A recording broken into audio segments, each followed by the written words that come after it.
আসসালামু আলাইকুম ও রহমতুল্লাহ। সম্মানিত বন্ধুরা, আলেম থেকে জালেম হওয়ার সম্পূর্ণ ভিডিও ফুটেজটি আমি আপনাদের মাঝে তুলে ধরব। কেন সে আলেম থেকে জালেম হয়েছে?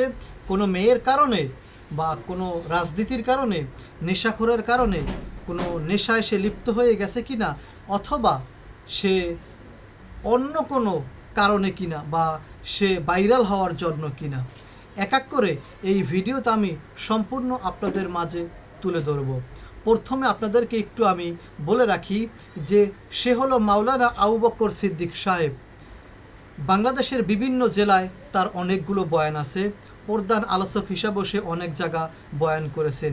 এখন কেন সে আলেম থেকে জালেম হয়েছেন, কী বা তার কারণ, সম্পূর্ণ এই ভিডিওতে আমি এক এক করে আপনাদের মাঝে তুলে ধরব ইনশাআল্লাহ। প্রথমে একটু তার পিছনে যাই। তার পিছনে গেলেই আপনি বুঝতে পারবেন যে আজ থেকে 6 থেকে 7 মাস আগে সে সাধারণ মানুষের মতো জায়গায় জায়গায় বয়ান করত। তারপরে যখন তার টাকার লোভ বেড়ে গেছে, তখন সে মিডিয়া কর্মী সহ উচ্চ পর্যায়ে যে আলেম আছে তাদেরকে টাকার বিনিময়ে সে কন্ট্রাক্ট করলো যে তাকে ভাইরাল করে দেওয়ার জন্য, বিভিন্ন জায়গায় প্রোগ্রামে তাকে প্রধান আলোচক রাখার জন্য, এবং সেখানে ঘন ঘন যেন মিডিয়া থাকে, অর্থাৎ 8-10টা যেন মিডিয়া থাকে, তাতে তার 4 থেকে 5 লক্ষ টাকা খরচা হবে, এমনটাই সে আমাদেরকে বলেছে। এই অর্থগুলো এই আলেম নামের জালেম সে বিশেষজ্ঞ আলেম সহ কিছু মিডিয়া কর্মীকে দিয়েছে। আর এই কথাগুলো আমি তার মুখ থেকেই দ্বিতীয়বার আবার নেব। আগে আপনাদের কাছে একটু বলে শিওর হয়ে নিচ্ছি আসলে এটার বাস্তবতা কতটুকু আপনারাই বুঝতে পারবেন। যখন ওই আলেম নামের জালেম ব্যক্তিটি এই টাকাগুলো দিয়ে কোনো ফয়দা হয় নাই, কোনো কাজ হয় নাই, তখন তার মাথার ভিতর একটা চিন্তা আসলো, আর এই চিন্তাটা শয়তান তার মাথায় ঢুকিয়ে দিল যে না, এইভাবে যদি আমি বসে থাকি তাহলে কখনোই ভাইরাল হওয়া সম্ভব না, আমাকে সারা দুনিয়ার মানুষ চিনতে হবে, সবাই যেন আমাকে দাওয়াত দেয়, আমি যেন লক্ষ লক্ষ টাকা দৈনিক ইনকাম করতে পারি। এরকমের একটা লোভ তার ভিতরে ঢুকে গেছে। যখনই এই লোভটা তার ভিতরে এসে গেছে, সাথে সাথে ওই ব্যক্তি তার মাথার চুল বড় করে, মাথার চুলে কালার করে, সে প্যান্ট শার্ট টাই পরে, সে ইসলামের লেবাস ছেড়ে দিয়ে সে সাধারণ মানুষ মোনাফেকের লেবাস সে পরে রাস্তায় রাস্তায় ঘোরাঘুরি শুরু করলো।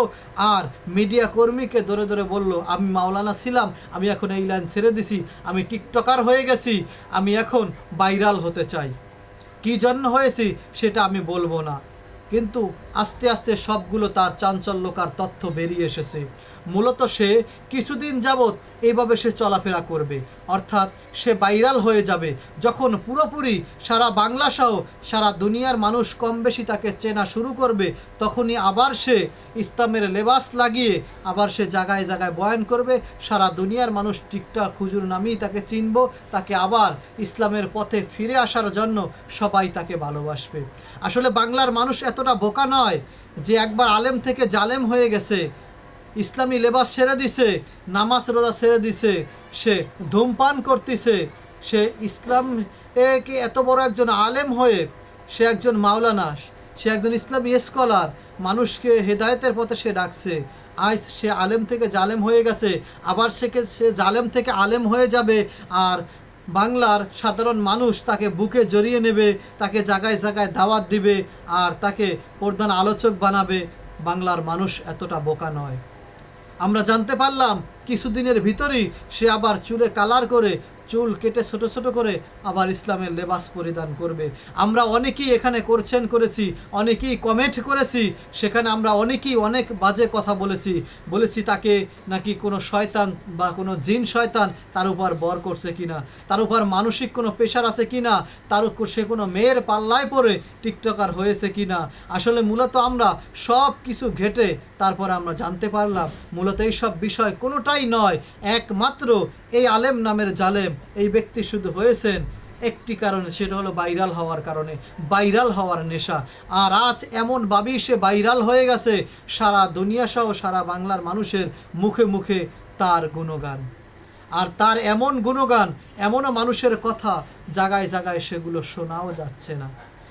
অনেক সময় সে এমন ভাষায় কথা বলছে যেই ভাষাগুলো কোনো আলেমের ভাষাও হতে পারে না। আমরা যদি তার সরাসরি সাক্ষাৎকারটা একটু নিয়ে আসি আর সেগুলো যদি আপনাদেরকে দেখাই, ইনশাআল্লাহ আপনাদের বুঝতে আরও সহজ হয়ে যাবে। সে ইসলামের লেবাস আবার পরিপূর্ণভাবে সে পালন করবে।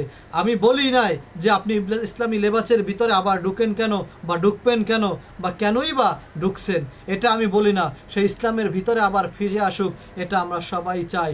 কিন্তু তাকে যে আমরা এতদিন ভুল ভাবছি যে হয়তো তাকে কেউ কালো জাদু করছে কিনা, তার উপরে জিন বর করছে কিনা, কোনো মেয়ের কারণে সেই সমস্ত কাজ করছে কিনা, বিভিন্ন জনে বা কোনো মানসিক চাপ আছে কিনা তার উপরে, তার ফ্যামিলিগত কোনো চাপ আছে কিনা, এভাবে আমরা বিভিন্ন সময় বিভিন্ন রকমের পেরেশানির উপরে ছিলাম।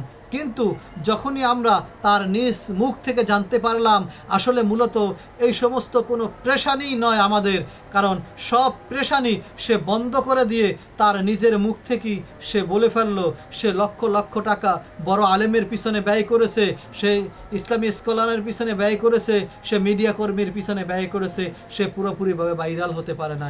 তার কণ্ঠ ভালো ছিল, সে ভালোভাবে বয়ান করতে পারতো, তারপরও সে যখন পরিপূর্ণভাবে ভাইরাল হতে পারে না, তখনই তার মাথার ভিতর একটা ভূত চেপে বসেছে, সে ভাইরাল হওয়ার নেশায় পড়েছে। আর ভাইরাল জগৎটা তাকে এত দূরে নিয়ে গেছে, সে টিকটকারের মতো চুলে কালার করে নামাজ রোজা ত্যাগ করে ইসলামী পোশাক পরিধান করতো, সেগুলো সব ছেড়ে দিয়ে সে ধূমপান করতেছে, সে অন্য জগতে, সে মুনাফিকের জগতে, সে কাফেরের জগতে চলে যাচ্ছে। সে ভাইরালের নেশা এত পরিমাণে তার ভিতর জেগে বসেছে। ভাইরাল মানুষ হতে চায়, কিন্তু তার মতো যে এভাবে ভাইরাল হতে চায় এটা খুবই কম। আপনারা যারা এই আবু বক্কর সাহেবকে যারা দেখেছেন, ভাইরাল হওয়ার পর যারা দেখেছেন, আগেও যারা দেখেছেন, তার পরিপূর্ণ হওয়ার পরে তার চেহারার একটি কাঠিন্য আপনারা চেক করবেন। যখন সে আলেম ছিল তখন তার চেহারার লেবাসটা কেমন ছিল, আর যখন সে জালেম হয়ে গেছে তখন তার চেহারাটা কেমন হয়ে গেছে। আশা করি আপনারা বুঝতে পারছেন। আর এই আলেম থেকে জালেম হওয়ার পরে তাকে অবশ্যই আপনারা চিনে রাখছেন, এখন তাকে আবার ইসলামের দাওয়াত দিবেন, তার মুখ থেকে আবার ইসলামের কথা আমরা শুনবো, এটা আমরা আশাবাদী না। কারণ যেই ব্যক্তি আলেম থেকে একবার জালেম হয়ে গেছে, আবার সে আলেম হয়ে যাবে, আবার সে আমাদেরকে ইসলামের পথে ডাকবে, হেদায়েতের পথে ডাকবে, আবার সে বড় কোনো পথ পেয়ে আবার সে আলেম থেকে জালেম হবে না, তার তো গ্যারান্টি নাই। যে ব্যক্তি এই ভুল একবার করতে পারে সে বারবার এই ভুল করতে পারে, সে শয়তানের দোকায় বারবার বলতে পারে। তবে আমরা তাকে এতটা বিশ্বাস করব না, এতটা আমরা তাকে মাথায় উঠিয়ে নেব না যাতে সে পরবর্তীতে আবার সে আলেম থেকে জালেম হয়ে যায় বা আলেম থেকে জালেম হওয়ার সুযোগ পায়। এখন আমরা জানতে পারলাম এই ব্যক্তি তাহলে ইচ্ছাকৃতভাবে সে আলেম থেকে জালেম হয়েছে, তাকে কেউ বানায় নাই বা বানাইতে বলেও নাই, বা এই পথে তাকে কেউ আসতেও বলে নাই, শুধু ভাইরাল হওয়ার জন্য। এখন সে পরিপূর্ণভাবে আবার এই জালেম থেকে আলেম হবে। তার জালেম থেকে আলেম হওয়ার পরে তার সাক্ষাৎকারটি আমার এই চ্যানেলেই আমি নেওয়ার চেষ্টা করব এবং আপনাদেরকে উপহার দেওয়ার চেষ্টা করব, সে জালেম থেকে আলেম হয়ে আবার কতটুকু এগিয়েছে। সবাই ভালো থাকবেন, সুস্থ থাকবেন। আল্লাহ হাফেজ। আসসালামু আলাইকুম ওয়া রাহমাতুল্লাহি ওয়া বারাকাতুহু।